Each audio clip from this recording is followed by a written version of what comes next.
इस वक्त एक बड़ी खबर आपको बता दें, वॉशिंगटन पोस्ट के हवाले से ये बड़ी खबर है, जहां बहरीन के होटल में ईरानी ड्रोन ने अटैक किया है।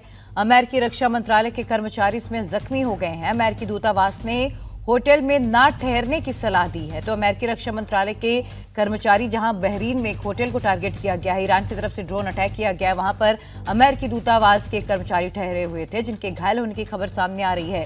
वॉशिंगटन पोस्ट के हवाले से ये बड़ी खबर, अमेरिकी दूतावास ने होटल में ना ठहरने की सलाह दी। और चलिए मेहमानों का फिर से रुख करते हैं। मेरे साथ तमाम खास मेहमान बने हुए हैं, उनसे आगे डिस्कशन करेंगे, लेकिन उससे पहले ये बड़ी खबर जान लीजिए। वॉशिंगटन पोस्ट के हवाले से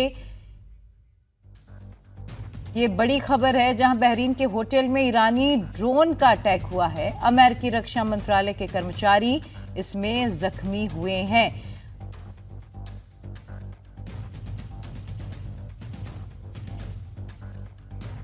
दीप्ति, लगातार देखिए अटैक का सिलसिला तो चल ही रहा है, लेकिन ईरान समेत 7 देशों पर हमले हो रहे हैं। आधी दुनिया पर ट्रंप की नजर है। इसके पीछे के मायने क्या हैं? देखिए, इसके पीछे के मायने ये हैं प्रिया जी कि आधी दुनिया पर, जिस भी दुनिया के हिस्से पे अब अगर हम बात करें कि जहां पर ईरान ने हमले किए हैं, तो वो ईरान सिविलियंस को नहीं, ऐसे ऐसे ही मतलब आउट ऑफ नोवेयर हमले नहीं हो रहे हैं। वो हमले वहां पर हो रहे हैं जहां अमेरिका ने अपने बेसिस बना रखे हैं।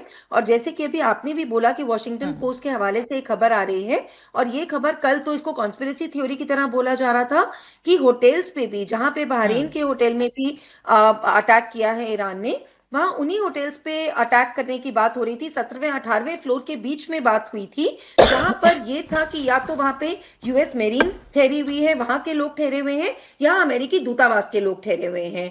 तो इसके ही चलते अभी तक भी ईरान ने, अगर देखा जाए बड़े तौर से, तो सिविलियंस पे हमले की बात नहीं की है।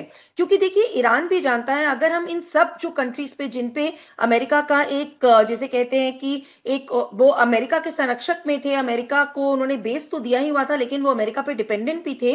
उनकी अपनी आर्मीज इतनी छोटी छोटी हैं, कहीं पे 70,000, कहीं पे 35,000, 2 लाख, 2.5 लाख से बड़ी उनकी एक्टिव आर्मीज नहीं है। अगर हम आर्मी, एयरफोर्स, डिफेंस तीनों की बात करते हैं, तो वो अपने आप जो कह रहे हैं कि हम भी यहाँ पे उतारू हैं आने के लिए, तो ये अपने आप में बहुत बड़ी चीज है कि ईरान भी ये बात जानता है। सरप्राइज फैक्टर की तरह उसने ये काम किया। और जो पूरी हालात बनी हुई है, हम इसमें जो अभी ट्रंप ने स्टेटमेंट दी, वो तो देखें ही देखें।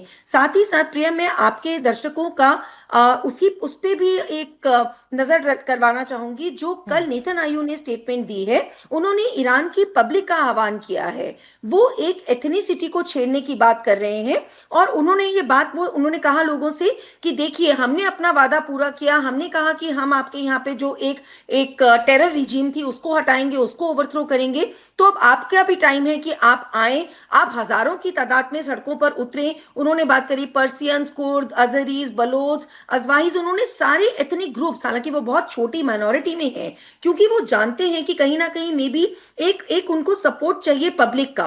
और ईरान के हवाले से अगर देखें, तो आज उन्होंने एक ये भी बड़ी स्टेटमेंट दी है। ट्रंप की तो स्टेटमेंट आ ही रही है कि अभी the biggest is yet to come, लेकिन उन्होंने भी कहा है कि देखिए, एक फतवा जारी किया हुआ था, वो आयतुल्लाह खमेनी ने फतवा जारी किया हुआ था कि हम न्यूक्लियर का इस्तेमाल नहीं करेंगे। लेकिन वो ये भी कह रहे हैं कि अब आयतुल्लाह चले गए, खमेनी जी चले गए, ठीक है, दूसरे आयतुल्लाह राफी की बात हुई, लेकिन आयतुल्लाह खमेनी का वो फतवा था।